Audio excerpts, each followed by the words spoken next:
Yawwa, kun gani. Hello our fans, da fatan kuna cikin ƙoshin lafiya.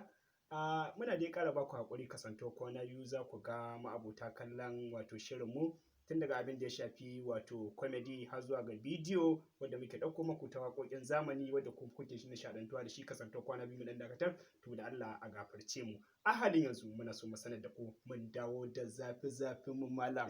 Muna nan ku tare mu a shafin da kun saba tare mu at Amina Rimi da kuma Musa MG official MG Amin at Instagram, Facebook in ma kun tsallaka a can kai wannan karan fa malam hai muna nan mun tsallaka har Twitter malam kai dai ka website da zafin mu Amina Rimi gaki ga masoyanki ga kuma Salmi Yahaya dan soja dan bala'in yaron nan dai ne yake nishaɗantar da ku a shirye muke mun yi ɗamarar nishaɗantar da ku wurin kwamididdika waƙoƙi da abubuwan da za su sa ku nishaɗi. Mun gode yan mata so ni dai ne naku Basir Ilyas Bash kuma wanda suke malakani da darakta da fatan da yana jin daɗin kasancewa da darakta. Wato ni ma ina so in ƙara gaya muku na san za ku ji mun yi shiru to ba shirin mu kai ba ja da bani kuma kun san an ce ja da ba gaskiya ne dan da zafi mu muka taso masoya ga mu nan mun taso. Mu dai tsakaninmu da ku amana a rike gam mun gode masoya namu thank you very much.